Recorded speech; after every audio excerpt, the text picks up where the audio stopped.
The Dershow. Both sides are talking about threats to democracy. Let me tell you, there's no threats to democracy in an election. No matter who's elected, there are no real threats to democracy. Our system of checks and balances protects against that.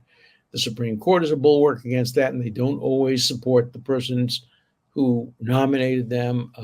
So I'm not worried about threats to democracy if Harris gets elected or if Trump gets elected. I am terrified about threats to democracy if somebody's assassinated. That's the greatest threat to democracy. Assassination or attempted assassination. But a successful assassination, look what successful assassinations have done in our history. Abraham Lincoln's assassination changed the course of American history.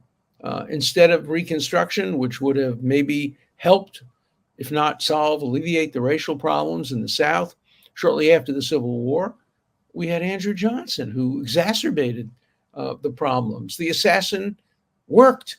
The assassination worked. It achieved its result.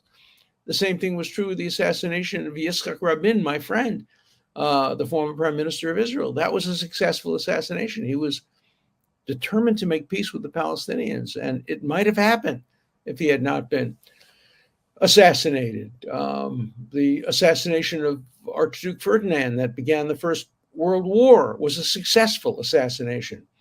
I don't think that was true of the assassination of either of the Kennedys necessarily, or Martin Luther King. They were terrible, horrible. Did they change the course of history? Historians can debate that. But I am very worried that if there were an assassination now, a successful assassination, either of Trump or Harris, or of our sitting president, that could cause a challenge, a real challenge to democracy, much more than January 6th did, and much more than other demonstrations. Those weren't insurrections. Those were protests gone bad. And some have been appropriately prosecuted for it. Some have been inappropriately prosecuted. As you know, I defend one of the people who went into the Capitol and was waved in by the police. That case is still being adjudicated and pending. And I'll report on that when there is something specific to report on that. But I'm very worried about a potential assassination.